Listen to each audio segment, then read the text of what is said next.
A Romênia venceu o Peru por 3-1 em 14 de julho de 1930 no estádio Pocitos, em Montevidéu, pelo Grupo 3 da primeira Copa do Mundo. Este jogo é famoso por registrar um dos menores públicos da história, com relatos de cerca de 300 a 2.500 espectadores, o que faz total sentido levando em conta essa ser a primeira Copa do Mundo.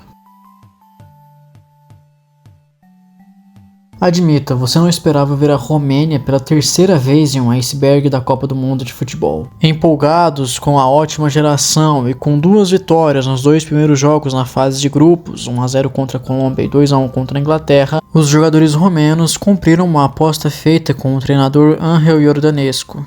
A aposta era de que se ganhassem as 2 partidas, todos os jogadores descoloririam o cabelo. Dito e feito, antes do terceiro jogo contra a Tunísia, o elenco todo platinou o cabelo. O processo foi doloroso para alguns e o visual chamou a atenção mundial, já que não era comum 11 jogadores entrarem em campo com o cabelo dessa maneira. A Romênia empatou com a Tunísia em uma atuação muito abaixo, mas de qualquer forma garantiu a classificação em primeiro lugar no grupo. O problema foi que nas oitavas de final acabou eliminada para a Croácia por 1-0. E aí, já viu, né? A culpa caiu logo no visual dos jogadores. Alguns, como foi o caso do treinador, disseram que foi uma afronta a Deus. Outros foram para o lado da superstição e, como é clássico, personalidades como o honestíssimo Michel Platini alegaram falta de respeito e disciplina, dizendo que foi uma atitude arrogante da Romênia. Esse foi o fim da ótima geração romena, que acabou decepcionando e não repetindo o bom desempenho de 1994.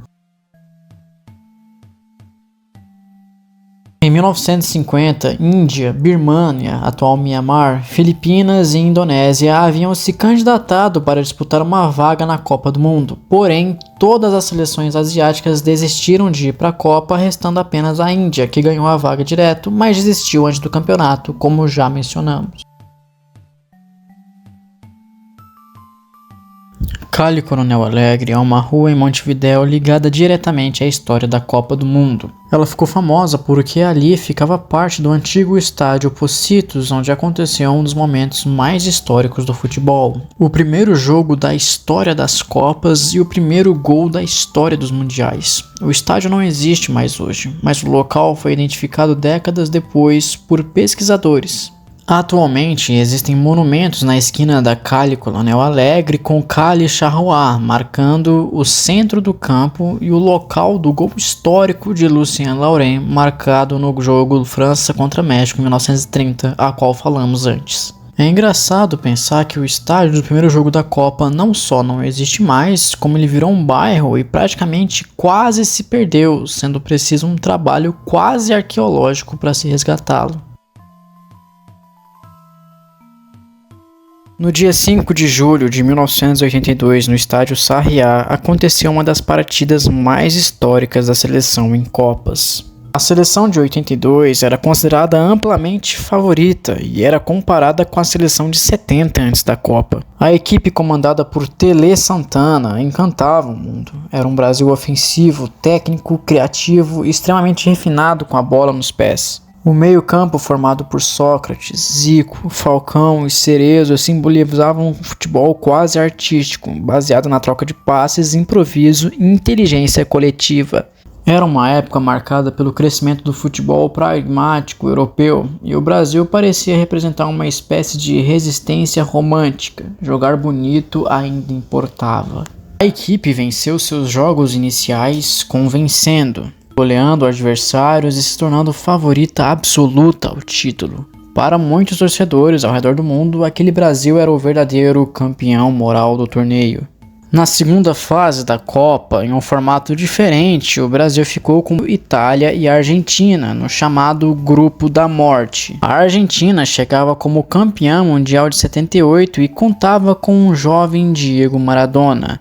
Já a Itália vinha desacreditada, os italianos haviam passado da primeira fase com atuações ruins, 3 empates, além de carregarem enorme desconfiança sobre Paolo Rossi, atacante que retornava da suspensão ligada aos escândalos de aposta conhecido como Totonero. Rossi estava sem ritmo, há 2 anos sem jogar devido à punição e ainda não havia feito nenhum gol no Mundial, sem brilho e alvo de críticas pesadas na imprensa italiana.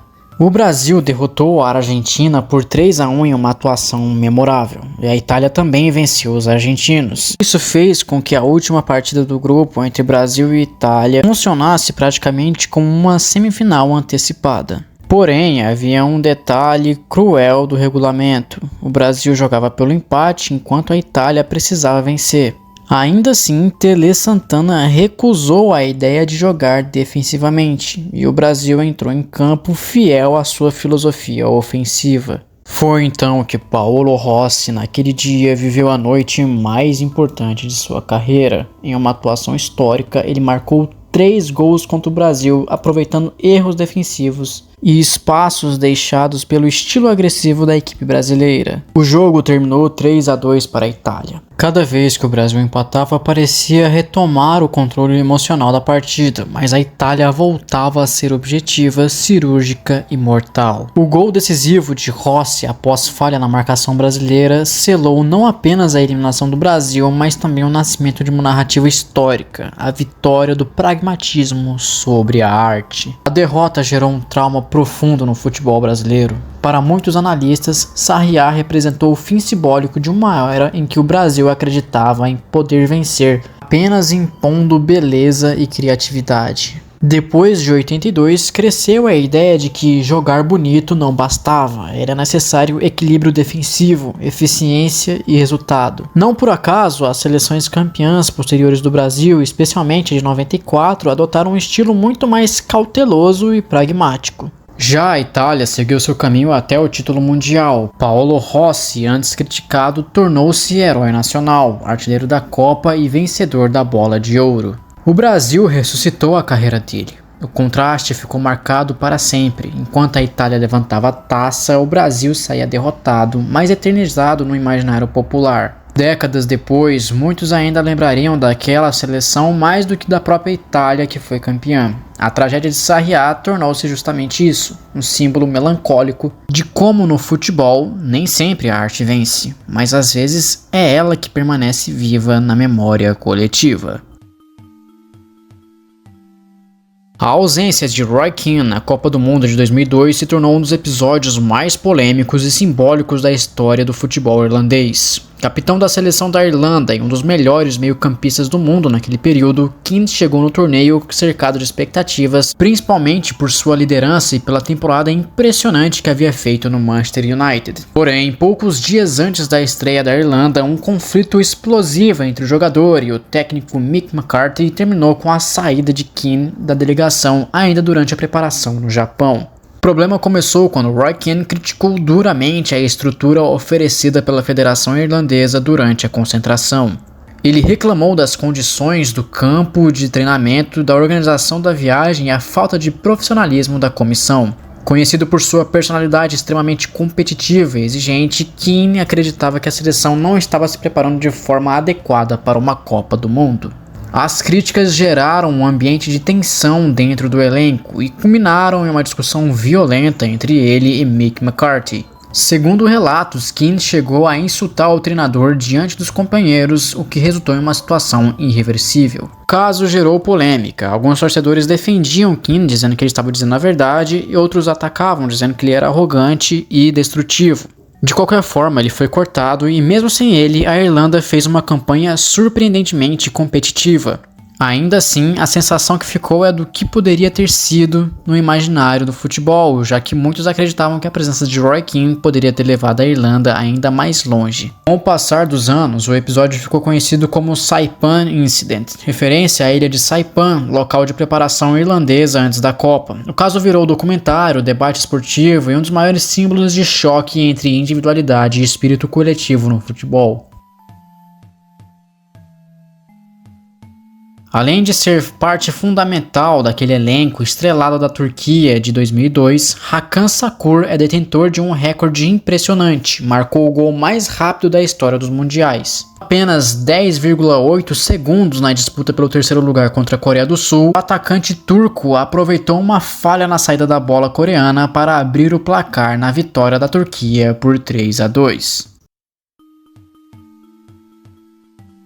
A Copa de 58 foi histórica por diversos motivos, incluindo alguns já citados ao longo desse iceberg, mas um fato que deixa ainda mais impressionante é que essa foi a primeira vez na história que todas as 4 nações britânicas, Inglaterra, Irlanda do Norte, Escócia e País de Gales, participaram da mesma competição. Para se classificar, a Irlanda do Norte ficou um grupo com Itália e Portugal. Considerada azarão nas eliminatórias, a equipe surpreenderia a todos na competição. Ficou em primeiro no grupo, impedindo a Itália de ir à Copa do Mundo pela primeira vez. Na época isso foi uma surpresa, hoje em dia seria normal. Detalhe que a Itália precisava apenas de um empate e conseguiu por 2-2, mas o jogo acabou não valendo, pois o árbitro oficial da partida não conseguiu viajar por conta de uma nevasca. Como já haviam 40 mil pessoas dentro do estádio, a partida teve que seguir com um juiz da Irlanda do Norte. Os italianos, claro, não aceitaram, alegando que o árbitro não teria isonomia. Mesmo assim, para evitar qualquer confronto, toparam realizar o jogo, mas em um caráter amistoso. Mesmo sem valer nada, o jogo foi violento e terminou com a invasão da torcida em campo. Os jogadores da Irlanda do Norte tiveram que proteger os italianos para saírem de campo com segurança. Como esse jogo não valeu, em janeiro ocorreu outro encontro em Belfast no Window Park e a Irlanda ganhou por 2-1. Esses confrontos ficariam conhecidos como Batalha de Belfast. No entanto, a Irlanda quase abriu mão da sua vaga porque a religião anglicana proibia atividades físicas nos domingos. Foi necessário que o clero local autorizasse a participação dos jogadores, que assim viajaram para a Suécia com a consciência tranquila. A Copa do Mundo de 1966, vencida pela anfitriã Inglaterra, é frequentemente lembrada como uma das Copas mais controversas da história. Ao longo das décadas surgiram diversas acusações, especialmente vinda de países sul-americanos e até do ex-presidente da FIFA, João Havelange, que o torneio teria sido conduzido de maneira favorável aos ingleses. Entre as principais críticas estavam as suspeitas sobre a arbitragem, a escala de juízes considerados tendenciosos e até calendários mais convenientes para a equipe anfitriã. As reclamações se intensificaram principalmente por parte das seleções sul-americanas, como Brasil e Argentina, que denunciaram arbitragens hostis durante a competição. Brasileiros criticavam o fato de árbitros ingleses terem comandado partidas importantes da equipe, enquanto os argentinos consideraram escandalosa a expulsão do capitão Antônio Ratin nas quartas de final contra a Inglaterra, em uma partida marcada por fortes tensões políticas e esportivas. O confronto terminou com vitória inglesa por 1-0, mas ficou eternizada pelas acusações de favorecimento ao time da casa. Na outra semifinal simbólica das polêmicas, o Uruguai teve 2 jogadores expulsos na derrota por 4-0 para a Alemanha Ocidental, aumentando ainda mais o sentimento de revolta sul-americana na condução do torneio. A final entre Inglaterra e a Alemanha Ocidental também entrou para a história como um dos lances mais debatidos do futebol mundial, sendo o gol de Wembley que citamos nas camadas anteriores, que até hoje existe discussão se a bola realmente entrou completamente. Apesar de inúmeras acusações de favorecimento, arbitragens controversas e suspeitas de manipulação política dentro da FIFA, nunca foi apresentada nenhuma prova definitiva que comprometesse oficialmente a Copa de 66. Berna, Suíça, 4 de julho de 1954. Hungria, a equipe de ouro que já falamos nesses iceberg, estava em campo contra a Alemanha Ocidental para disputar a 5ª final da Copa. Poucos dias antes, em 20 de junho, essas duas seleções haviam se enfrentado e o resultado foi humilhante, 8-3 da Hungria. Aquela seleção dos Magyars era mágica, amplamente favorita, praticamente só um milagre faria aquela Alemanha recém-dividida, recém-derrotada de 2 guerras, ganhar uma final. Quem sabe trazer um pouco de alento e esperança para seu povo. O começo da partida já caminhava para ser outro massacre. Aos 8 minutos estava 2-0 para a Hungria, com gol de Puskás e Sibor. Mas aquele time alemão era empenhado e não iria repetir os mesmos erros que cometeu no jogo da fase de grupos. Apenas 2 minutos depois, Max Morlock diminuiu para os alemães e deixou viva a esperança liderança germânica e aos 18 minutos, Helmut Hahn empatou o confronto. O que parecia impossível agora estava equilibrado, empatado, agora qualquer um poderia ser campeão, mas ainda assim a sensação, a impressão era de que aquele empate era só uma breve reação e logo os húngaros iam passar o carro novamente. No segundo tempo, os húngaros pressionaram, perderam muitos gols, tudo encaminhava para a prorrogação, até que Helmut Hahn fez o terceiro gol para os alemães, derrubando a gigante húngara, que ainda marcou um gol, mas foi anulado. A história é tão incrível que virou filme em 2003, com direito a várias premiações.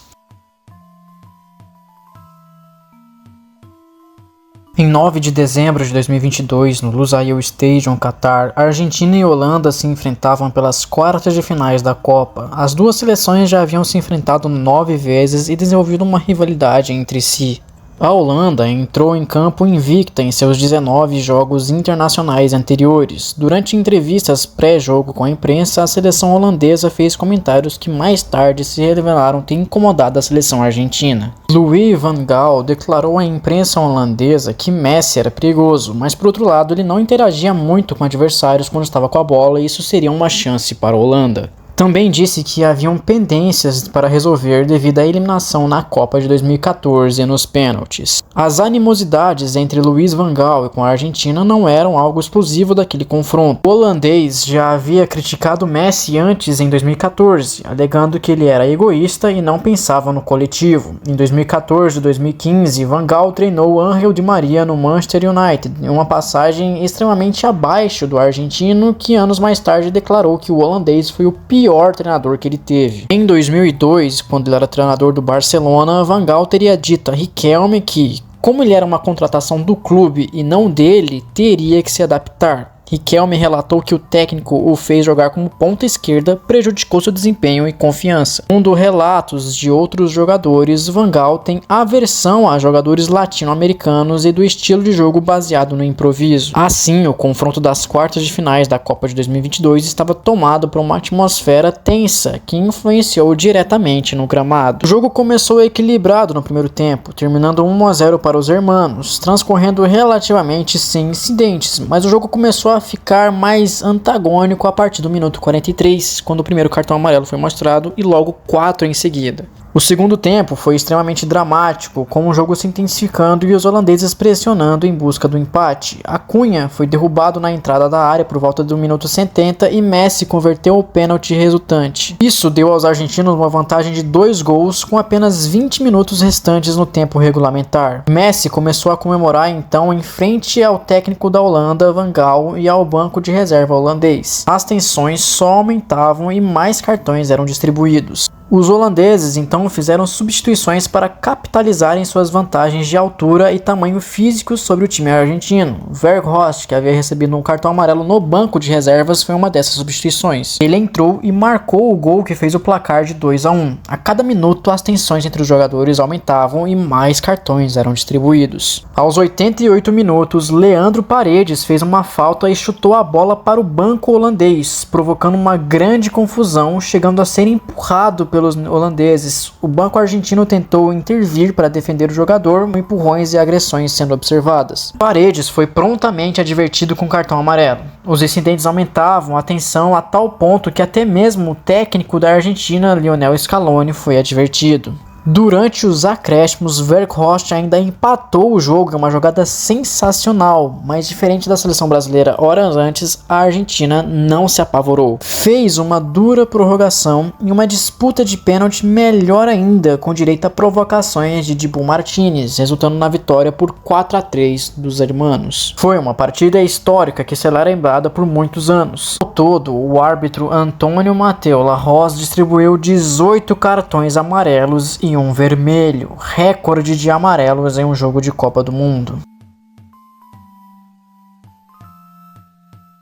No dia 11 de setembro aconteceu o maior atentado político que o mundo já viu. Em 1973, uma junta militar liderada por Augusto Pinochet derrubou o presidente do Chile, Salvador Allende, implantando uma ditadura militar, uma das mais cruéis da América Latina e do mundo. Dias depois, em 26 de setembro, a seleção chilena iria jogar a repescagem intercontinental para a Copa do Mundo contra a União Soviética em Moscou. O jogo ocorreu normalmente em um empate de 0-0. Quando chegou o dia da volta, no dia 21 de novembro, a União Soviética, por razões políticas e humanitárias, recusou-se a jogar no Estádio Nacional, que funcionava como um campo de concentração. Eles pediram para que a FIFA mudasse o local, mas ela negou. Sem a equipe soviética, a seleção chilena entrou em campo perante cerca de 15 mil espectadores, trocou passes e marcou um gol simbólico. A União Soviética desistiu de participar da Copa do Mundo por conta desse WO. O árbitro encerrou a partida logo em seguida, confirmando o Chile na Copa de 74. Após o WO, para compensar a torcida e a ausência de um jogo real, a seleção chilena organizou um amistoso contra o Santos. O time brasileiro ganhou por 5-0 no mesmo Estádio Nacional. Esse episódio é considerado um dos mais sombrios e politizados da história do futebol, evidenciando o impacto da Guerra Fria e da ditadura chilena no esporte.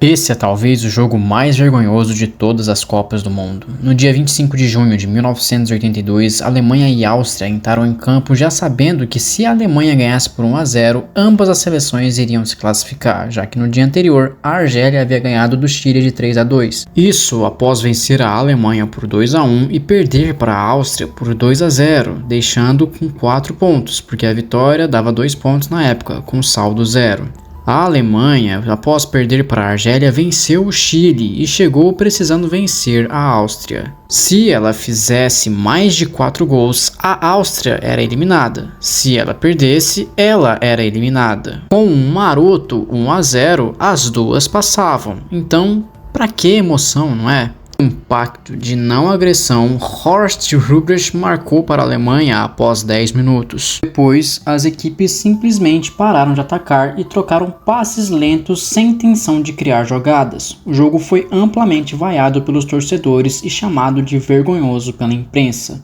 Comentaristas alemães e austríacos criticaram duramente as próprias seleções. A indignação mundial forçou a FIFA a determinar que todos os últimos jogos da fase de grupos fossem realizados no mesmo horário a partir da Copa de 1986. A Argélia, que venceu a Alemanha na estreia, foi prejudicada e o jogo ficou marcado como um dos episódios mais antidesportivos da história do futebol. Curiosamente, na Copa de 2026 teremos a partida entre Áustria e Argélia no dia 26 de junho, a chance da Argélia se vingar.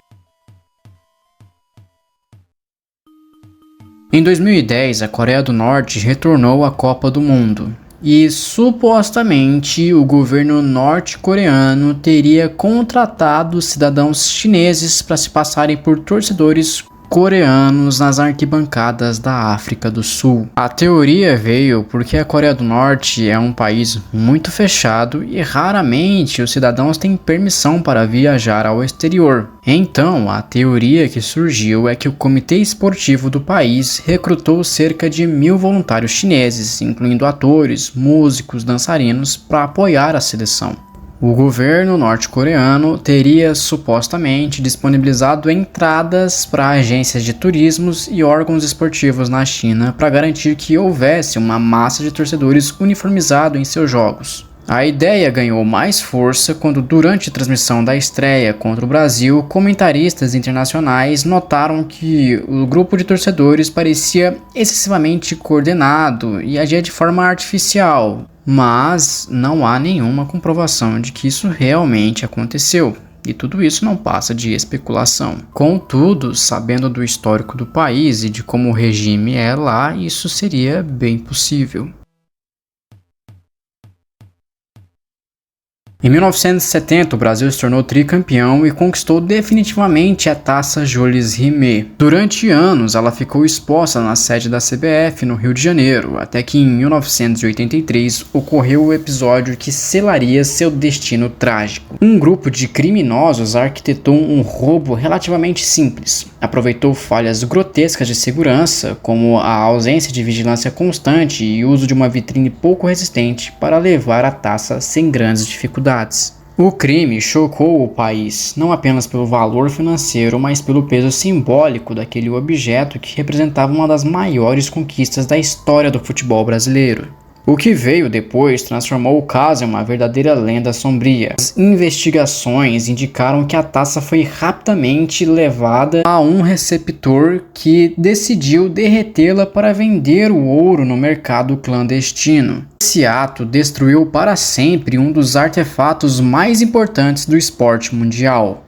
Diferente de um simples roubo com intenções de revenda intacta, o derretimento apagou qualquer possibilidade de recuperação, como se a própria história tivesse sido fundida e transformada em barras anônimas de metal. Alguns envolvidos foram presos posteriormente, mas a taça original jamais foi recuperada, justamente porque ela deixou de existir como objeto reconhecível. Em seu lugar, uma réplica foi produzida, mas ela jamais carregou o mesmo peso histórico e emocional da original. O caso permanece até hoje como símbolo de negligência, ganância e perda irreparável, frequentemente citado como um dos maiores crimes contra o patrimônio esportivo da história. Mas esperar o que de um país que deixa o Museu Nacional pegar fogo? O Brasil não é para amadores.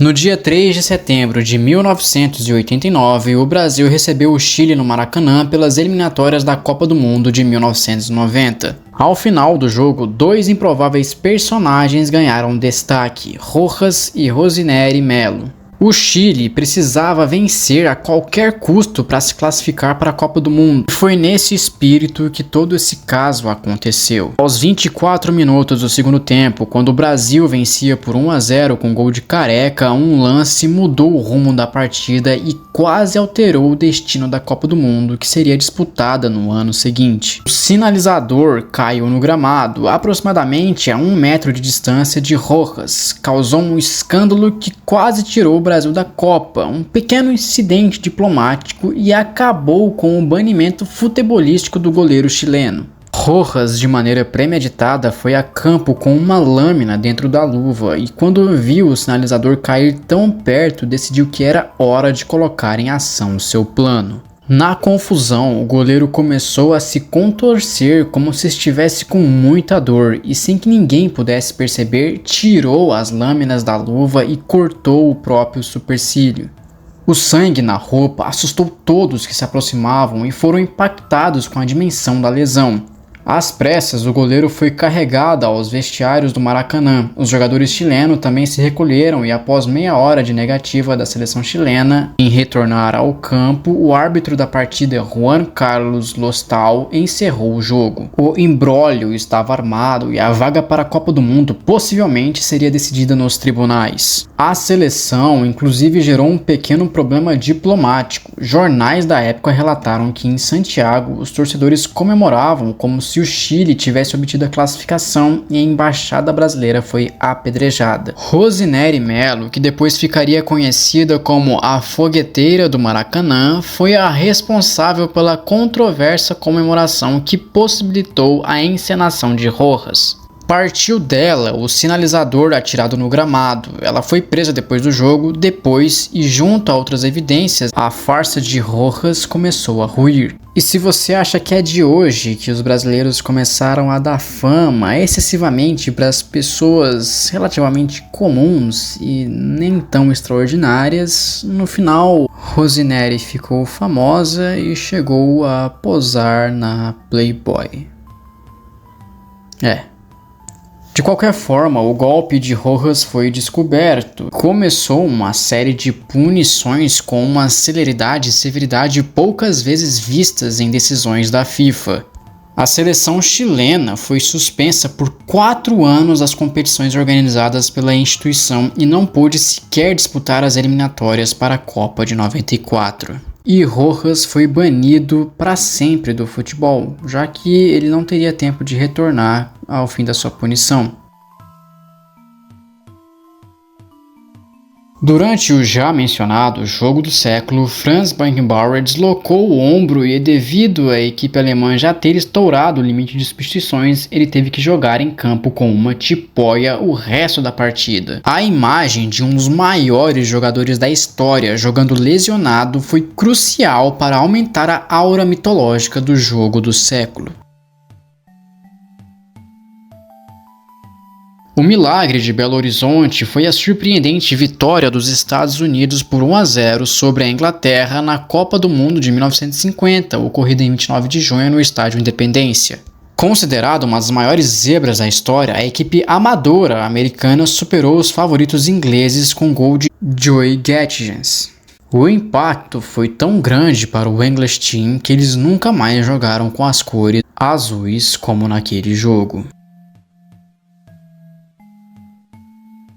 A colisão entre Patrick Battiston e Harald Schumacher aconteceu na semifinal da Copa de 82 entre França e Alemanha Ocidental em 8 de julho de 1982. Aos 57 minutos o jogo estava empatado em 1-1 quando Michel Platini lançou a bola para Battiston, que havia entrado há apenas 10 minutos no jogo. Schumacher, goleiro alemão, saltou com o quadril/joelho na direção de Battiston, atingindo-o no rosto, o que deixou o jogador francês inconsciente no gramado. O árbitro holandês Charles Corver não marcou falta, concedendo apenas um tiro de meta para a Alemanha. O jogador francês teve de ser retirado de maca e recebeu oxigênio ainda no campo. Schumacher não recebeu cartão e o jogo terminou empatado, com a Alemanha vencendo nos pênaltis. O lance é frequentemente descrito como um dos momentos mais controversos e violentos da história das Copas do Mundo, e posteriormente Schumacher se desculpou com Battiston pelo ocorrido. Em 96 anos de competição, 22 edições, nenhum campeão da Copa do Mundo veio do grupo F.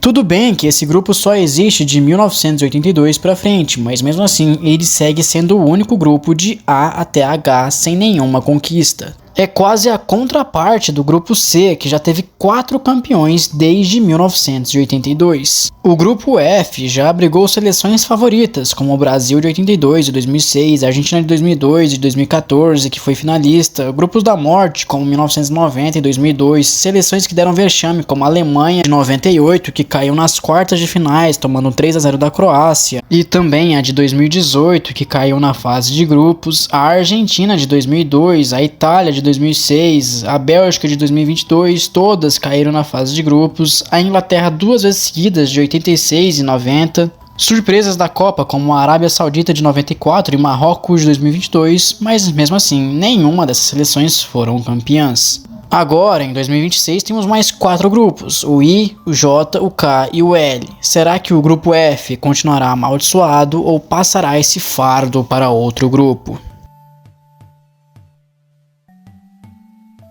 Até a Copa de 1950, a seleção brasileira jogava de branco. Porém, após o maracanaço, a camisa foi aposentada por ser considerada azarada e em 53 foi aberto um concurso que escolheu o novo uniforme amarelo, a canarinho, desenhada por Aldir Garcia Schill.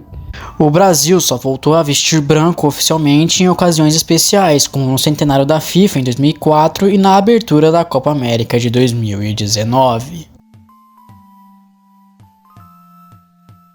No dia 25 de junho de 2006, Portugal e Holanda se enfrentavam pelas oitavas de finais da Copa do Mundo. Esse jogo entrou para a história como o jogo mais violento da história da Copa do Mundo e ao todo o árbitro russo Valentin Ivanov aplicou 16 cartões amarelos, que era recorde antes do jogo da Batalha de Lusail, 4 cartões vermelhos, que é recorde de vermelhos em um jogo de Copa do Mundo até hoje, sendo que no total foram 20 cartões, o que é um recorde em uma única partida de jogo em Copa do Mundo. O jogo foi disputado palmo a palmo e a violência comeu solta do começo ao fim. Cristiano Ronaldo, que estava fazendo sua primeira Copa, precisou ser substituído por não aguentar a dor na coxa depois de uma entrada violenta de Khalid Boulahrouz. O capitão Luís Figo levou uma pancada no rosto e os jogadores quase partiram para a briga na sequência. O mesmo Figo que deu uma cabeçada em um holandês. Em outro momento, Wesley Sneijder empurrou Petit com força e novamente pouco não começou a pancadaria. Após a partida, a FIFA insinuou que o árbitro russo Valentin Ivanov não foi bem. Joseph Blatter afirmou que o juiz mereceu um cartão amarelo por sua atuação e não esteve à altura da partida. Foram praticamente 90 minutos de pura pancadaria e de novo a Holanda envolvida nesse tipo de jogo. Em 5 de julho de 2000, a FIFA realizou um congresso para decidir a sede da Copa do Mundo de 2006. As prévias davam que a África do Sul seria escolhida para sediar o evento e o presidente da época, Joseph Blatter, já havia manifestado publicamente seu apoio aos sul-africanos para sediar o evento. Havia um forte sentimento de que o continente africano merecia sediar pela primeira vez uma Copa do Mundo, especialmente após o fim do apartheid e a reintegração da África do Sul ao cenário esportivo internacional. A votação foi extremamente equilibrada. Na primeira rodada, a Alemanha recebeu 10 votos, a África do Sul 6, a Inglaterra 5 e o Marrocos 3. Após eliminações sucessivas, a decisão final ficou entre a Alemanha e a África do Sul. No último turno, a Alemanha venceu por 12 votos a 11. O detalhe decisivo foi a abstenção de Charlie Dempsey, representante da Oceania. Ele havia votado na Inglaterra na primeira rodada e sofreu fortes pressões políticas antes da votação e decidiu não votar. Caso tivesse apoiado a África do Sul, haveria empatado e Sepp Blatter teria o voto de desempate, algo que muitos acreditaram que favoreceria os sul-africanos. A derrota sul-africana foi tratada por muitos veículos africanos como uma perda dolorosa e simbólica. A imprensa do país destacou que o país perdeu na prorrogação, uma metáfora futebolística para demonstrar o quão próximo esteve a vitória. A sensação era de que a África havia novamente sido deixada de lado em favor da tradição europeia. Anos depois, a FIFA reconheceu o desconforto causado pela escolha de 2006 e pediu desculpas à África do Sul. Esse contexto fortaleceu ainda mais a ideia de que o continente africano precisava receber uma Copa do Mundo. Como consequência, a FIFA adotou posteriormente um sistema de rotação continental e a África do Sul acabou escolhida como sede do Mundial de 2010, tornando-se o primeiro país africano a receber o torneio. Além disso, o processo de escolha de 2006 ficou cercado por acusações de lobby, acordos políticos e suspeitas de corrupção envolvendo membros do comitê executivo da FIFA e interesses econômicos alemães. Décadas depois, investigações jornalísticas levantaram hipóteses de pagamentos ilegais e influências políticas para garantir a vitória alemã, o que aumentou ainda mais a percepção de injustiça em relação à candidatura sul-africana. Anos mais tarde, com o escândalo do FIFA Gate, a escolha da sede da Copa de 2010, sendo a África do Sul, aliada com essas histórias, ficou ainda mais suspeita e virou alvo de investigações, com o suposto pagamento de 10 milhões de dólares que teria sido destinado a Jack Warner, então vice-presidente da FIFA e presidente da CONCACAF. Supostamente, esse dinheiro seria um suborno para comprar a vaga da África do Sul para esta Copa. A África do Sul negou e disse que esse valor fazia parte de um programa oficial de apoio ao legado africano no Caribe, destinado ao desenvolvimento do futebol entre populações afrodescendentes caribenhas. Entretanto, o caso ganhou ainda mais força quando Chuck Blazer, ex-dirigente da FIFA e colaborador do FBI, confessou que ele e outros membros do comitê executivo aceitaram propinas relacionadas às Copas de 1998 e 2010. Blazer afirmou que houve acordos financeiros para favorecer determinadas candidaturas, incluindo a sul-africana. Além disso, surgiram denúncias de que o Marrocos teria, na verdade, recebido mais apoio interno do que a África do Sul na disputa pela sede de 2010, mas que manobras políticas e corrupções alteraram o resultado final. Alguns relatórios jornalísticos sugeriram que os votos foram influenciados pelos pagamentos legais e alianças dentro da FIFA.